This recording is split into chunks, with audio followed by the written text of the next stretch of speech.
Rahim Khan, succor, sending a clear message that aggression will not be tolerated.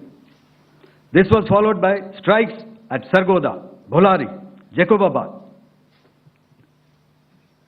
We also struck the C2 centers at Murid, the UAE complex at Murid, Rafiki, radar at Chunia, which I will show you, Rahim Khan airfield, and the unmanned combat aerial vehicle hangar at Sakar. I would like to reiterate here that we have the capability to target every system at these bases and more. A measured response to instill good wisdom to our adversary to refrain from further escalation. IF response was directed only at military installations, avoiding civilian and collateral damage. I would now like to show you some of the effects that have been achieved as a result of our air operation.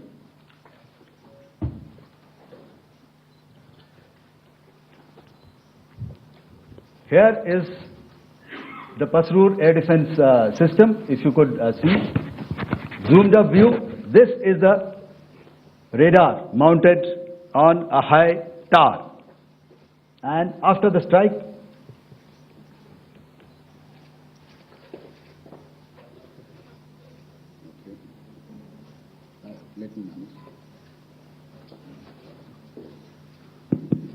thank you. Can you hear me? Yeah, thank you. And after the strike, this is what has happened. This radar has been taken out, completely burnt. Next slide, please. The Chunia air defense radar, which was taken out on 7th and 8th. This is the radar site. A blown up photograph, once again, on a tower. Not very clear, but what you see very clearly is the after effect after we have struck. The radar head has been completely decapitated. Next slide, please. Arifwala air defense radar. In this complex, you see how it looked before, blown up image, and after really blown up. Next. Now coming to Sargodha airfield. Remember, this is one of their important airfields, wherein a lot of assets, F-16s, other assets which they keep getting, training institutes. And we have stuck this airfield.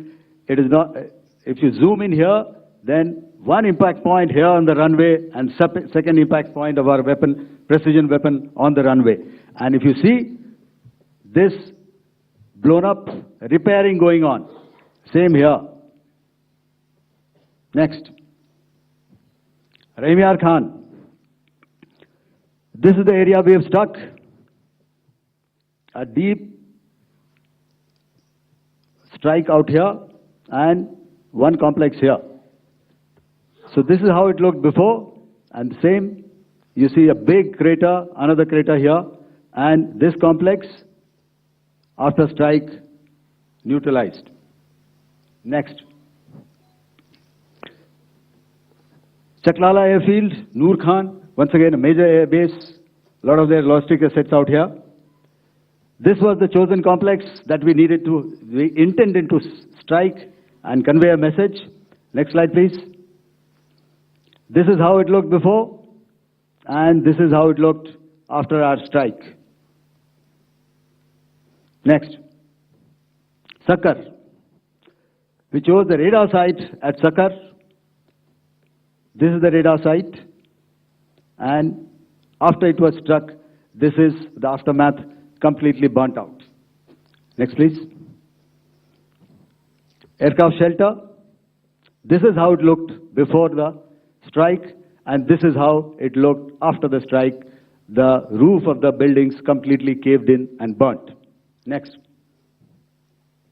Bholari airfield, aircraft hangar. This is how it looked before, and this is how it looked after the precision strike. Next. Jacobabad, aircraft hangar, and this is how it looked after. Next.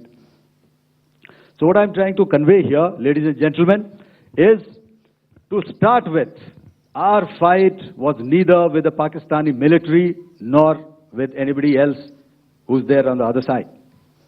Our fight was with the terrorists.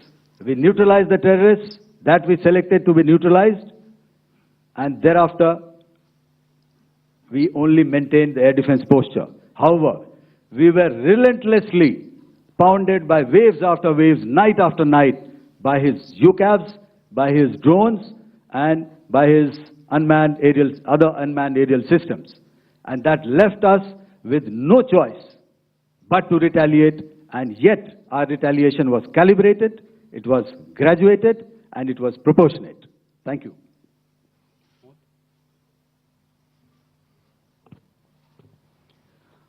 Good evening, ladies and gentlemen.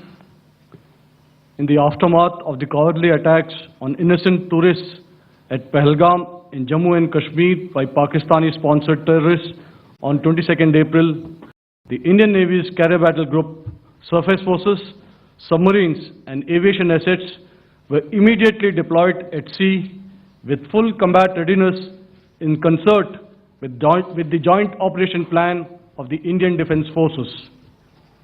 You may be aware that we tested and refined tactics and the Arabian Sea within 96 hours of the terrorist attack. The aim was to revalidate our crew, armament, equipment and platform readiness to deliver various ordnance on selected targets precisely. Thereafter, our forces remained forward deployed in the Northern Arabian Sea in a dissuasive and deterrent posture with full readiness and capacity to strike select targets at sea and on land, including Karachi at time of our choosing. The forward deployment of the Indian Navy compelled Pakistani naval and air units to be in a defensive posture, mostly inside harbors or very close to the coast, which we monitored continuously. The Indian Navy maintained seamless maritime domain awareness throughout the duration and was entirely aware of the location and movement of Pakistani units. In effect, we had and continue to have good battle space using our maritime domain awareness grid. As you are aware, our response has been measured, proportionate, non-escalatory, and responsible from day one. Accordingly, the calibrated approach considered all options, including the ability of the Indian Navy for offensive action from and at sea. As part of this escalation control mechanism, the application of force by the Navy was planned in a synchronized manner in coordination with the Army and Air Force, the highlight being teams from the three services working closely in an integrated manner. Along with the kinetic actions by the Indian Army and Indian Air Force, the overwhelming operational edge of Indian Navy at sea contributed towards Pakistan's urgent request for a ceasefire yesterday. As we speak, Indian Navy remains deployed at sea in a credible deterrent posture to respond decisively to any inimical action by Pakistan or Pakistan-based terrorists. Thank you. Samno Varna, Jai Hind. Now I'll hand over to Director General Military Operations for further proceedings. Ladies and gentlemen, on the 10th of May, in the morning, even as we were getting into a huddle to wargame the events of the previous night, a routine exercise, I received a message on hotline from my counterpart in Pakistan seeking my willingness to communicate. Since our initial aim was to strike at terror camps, and all our actions in the subsequent days were in response to the intrusions and violations by the Pakistan Air Force and its army, it was decided that I would indeed speak with my counterpart. You are already aware, I've seen it being covered on national television, that my communication with the Pak DGMO was conducted at 15:35 hours yesterday and resulted in cessation of cross-border firing and air intrusions by either side with effect from 1700 hours, 10th of May, after he proposed that we cease hostilities.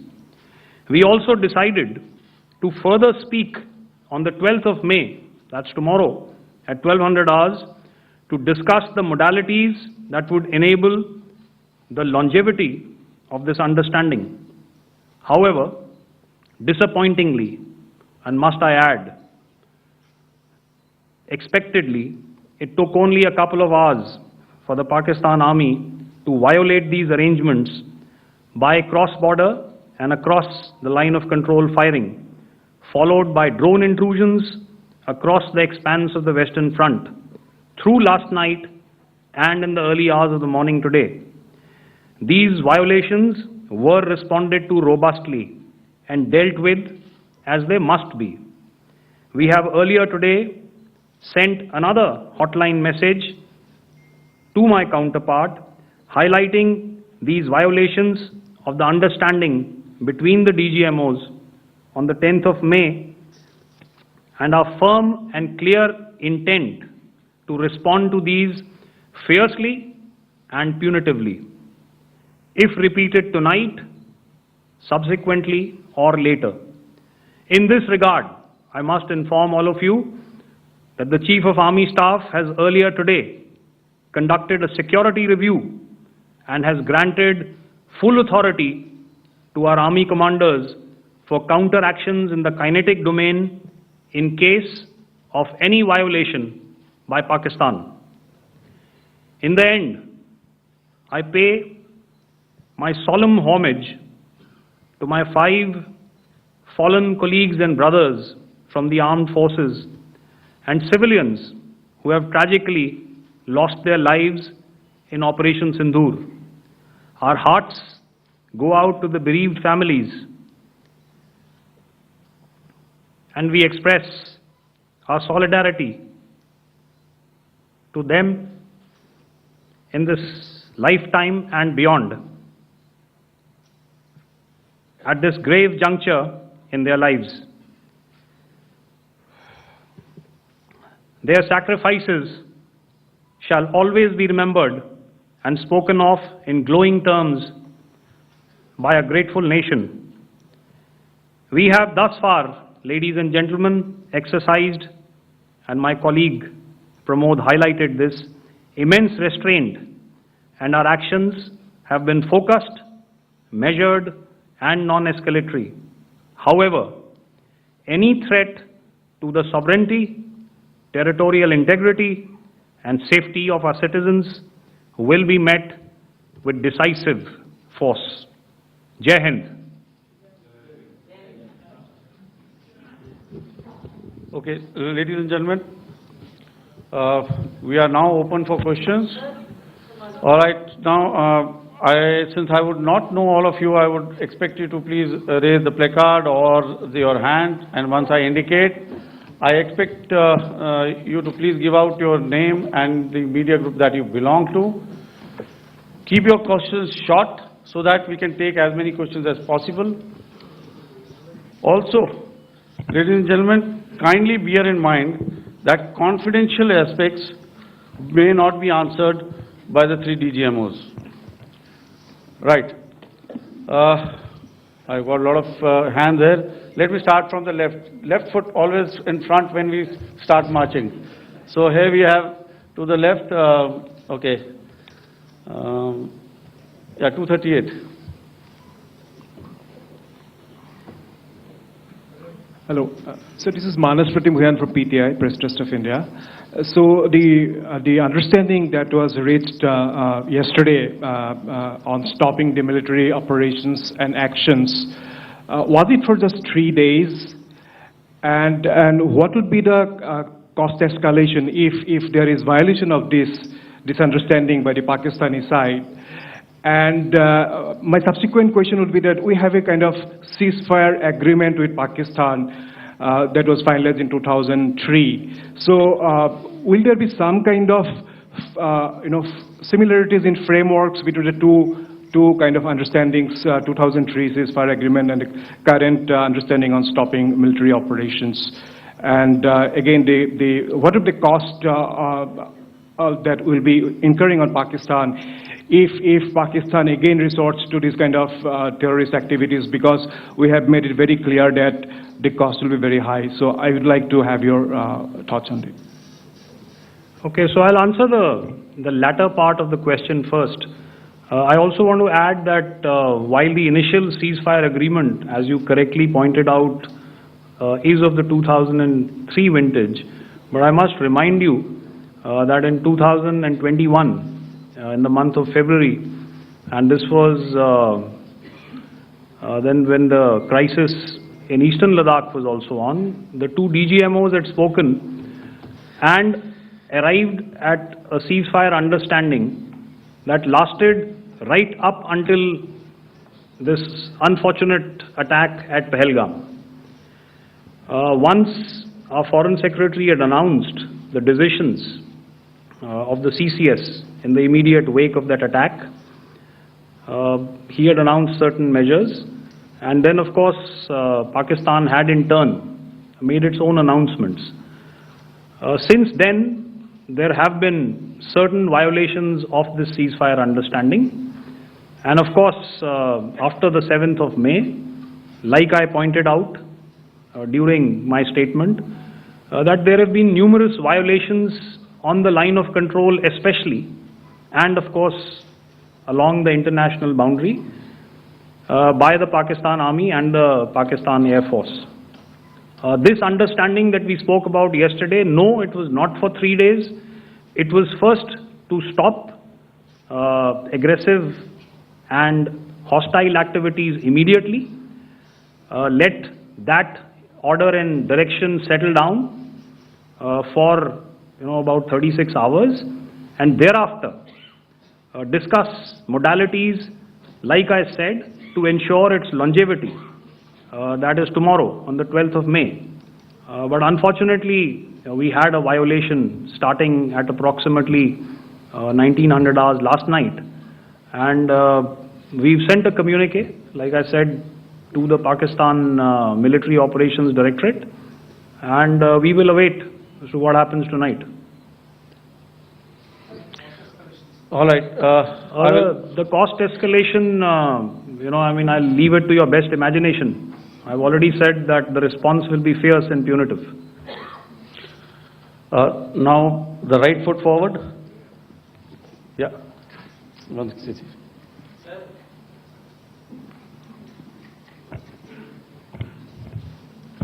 Sir, I am Ajit Dubey from ANI, sir. Sir, my question is that you talked about the loss of lives to the Pakistan Army, that was around 35 to 40 kills secured by the Indian Army. Sir, can you tell us what would be the total loss of life to the Pakistan Army in both Army and Air Force attacks, sir?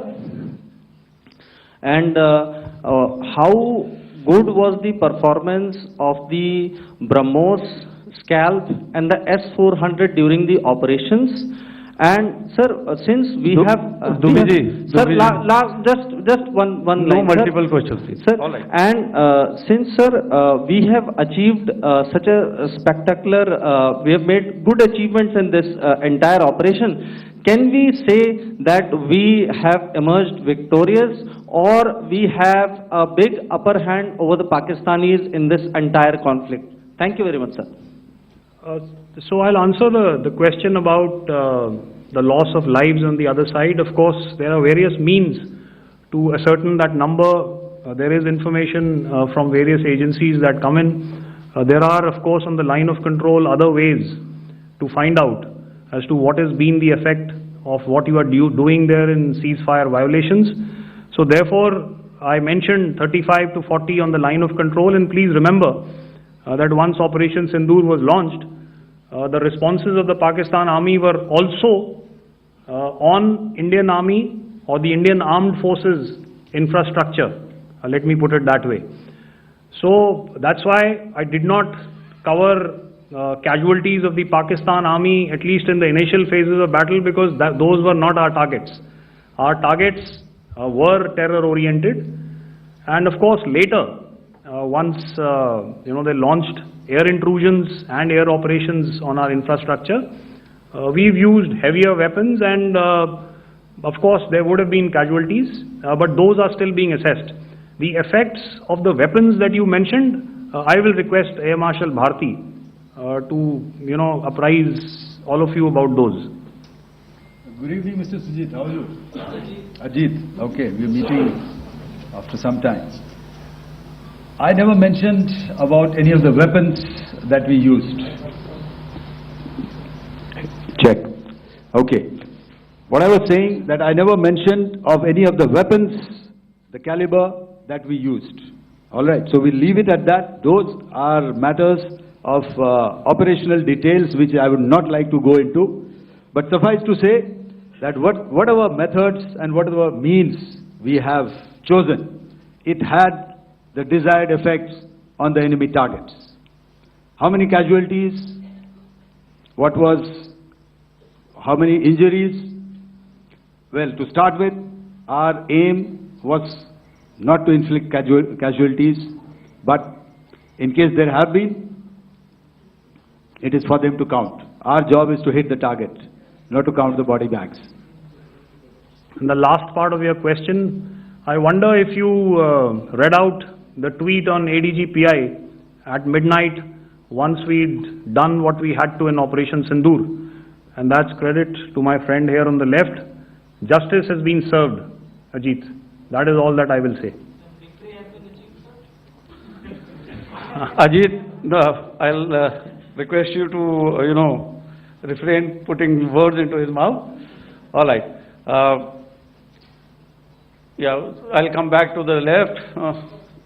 147. Sorry, 47. No, one word. 47. Did I see it here or? Yeah. Good evening, gentlemen. Sorry, 147, I saw it there. Sorry. Yeah, since I've already said 147, start please.